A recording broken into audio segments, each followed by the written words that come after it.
വഖഫ് board പുനഃസംഘടന ആവശ്യപ്പെട്ട് നൽകിയ ഹർജികൾ ഹൈക്കോടതി ഇന്ന് പരിഗണിക്കും. ബോർഡിലെ 2 ഒഴിവുകൾ നികത്തുന്നതിലും ബോർഡ് പുനഃസംഘടിപ്പിക്കുന്നതിലും സർക്കാർ വിശദമായ നിലപാട് അറിയിക്കും.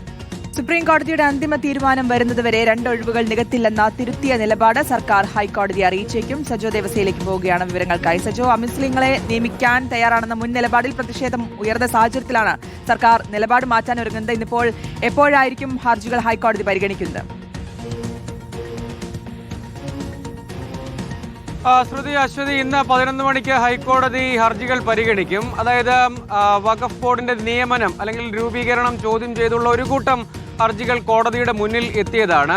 അതിൽ നേരത്തെ സംസ്ഥാന സർക്കാരിൻ്റെതായ നിലപാടുകളായി വന്നത് അവിടെ പുനഃസംഘടന വേണം എന്ന നിലപാടാണ്. എന്ന് വെച്ചാൽ അവിടെ ഒഴിവുകൾ നികത്തുന്നതടക്കമുള്ള കാര്യങ്ങളുണ്ട്. എന്ന് വെച്ചാൽ അമുസ്ലിം അംഗങ്ങളെ നിയമിക്കുക എന്നതടക്കം. അപ്പോൾ അതുൾപ്പെടെ പിന്തുണയ്ക്കുന്ന തരത്തിലായി പോയി സംസ്ഥാന സർക്കാരിന്റെ നിലപാട്. രാഷ്ട്രീയമായി UDF-നെ എതിരായ ഒരു വലിയ രാഷ്ട്രീയ വികാരമൊക്കെ അതിൽ ശക്തമാക്കുന്ന നിലയിലേക്ക് കാര്യങ്ങൾ പോയി എന്ന് കാണേണ്ടി വരും.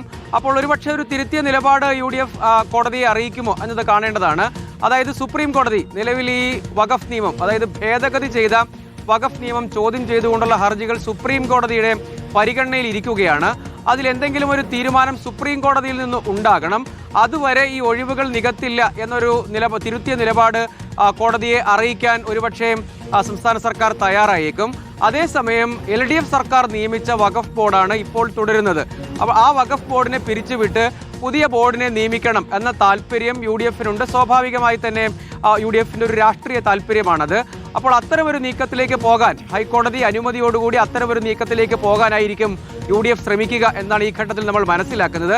പക്ഷേ നിലവിലെ നിയമനമാണെങ്കിലും പുതിയ നിയമനമാണെങ്കിലും അമുസ്ലിം അംഗങ്ങളുടെ ഒഴിവുകൾ കൂടി നികത്തിയാൽ മാത്രമേ അത് നിയമപരമാവുകയുള്ളൂ എന്ന വാദമടക്കം ഹർജികളിൽ ഉന്നയിക്കപ്പെട്ടിട്ടുണ്ട്. അതൊരു പ്രധാനപ്പെട്ട പ്രശ്നമായി അവിടെ നിൽക്കുകയും ചെയ്യുന്നുണ്ട്. വഖഫ് ബോർഡ് നേരത്തെ ചൂണ്ടിക്കാണിച്ച കാര്യം നിയമനം തങ്ങളുടെ ബാധ്യതയല്ല, നിയമപ്രകാരം നിയോഗിക്കപ്പെട്ടിരിക്കുന്ന ഒരു ബോർഡ് എന്ന നിലയ്ക്ക് തുടരാനുള്ള അവകാശമുണ്ട് എന്ന മട്ടിലാണ് ബോർഡിലുള്ള അല്ലെങ്കിൽ ഇപ്പോഴത്തെ ബോർഡിന്റെ പ്രധാനപ്പെട്ട ചുമതല വഹിക്കുന്ന ആളുകൾ ഉൾപ്പെടെ നിലപാട് കോടതിയിൽ എടുക്കാൻ പോകുന്നത്. അതേസമയം സർക്കാർ എടുക്കുന്ന നിലപാട് വളരെ നിർണായകമാണ്. സ്വാഭാവികമായും സർക്കാരിന്റെ കൂടി ഭാഗമായ ഒരു ബോഡി എന്ന നിലയ്ക്ക്. പക്ഷേ ഈ കാര്യത്തിൽ അമുസ്ലിം അംഗങ്ങളെ നിയോഗിക്കുന്നതിലടക്കം ആ വകുപ്പിലടക്കം കൃത്യമായി കാര്യങ്ങൾ ചെയ്യാൻ കഴിയും എന്ന മട്ടിൽ UDF സർക്കാർ നൽകിയ നിലപാട് രാഷ്ട്രീയമായി വിമർശനത്തിന് പാത്രമായിരുന്നു. LDF അടക്കം കടുത്ത രാഷ്ട്രീയ വിമർശനം, പ്രത്യേകിച്ച് നിലവിലെ ചെയർമാൻ അടക്കം കടുത്ത വിമർശനം ഉന്നയിച്ചിരുന്നു. അതിലെന്തെങ്കിലും ഒരു മാറ്റം ഉണ്ടാകുമോ? സർക്കാർ കോടതിയിൽ എന്ത് നിലപാടായിരിക്കും സ്വീകരിക്കുക? കോടതിയുടെ തീരുമാനം ഇക്കാര്യത്തിൽ വളരെ നിർണായകവുമാണ്. അത് ഇന്ന് പ്രതീക്ഷിക്കുന്നില്ല.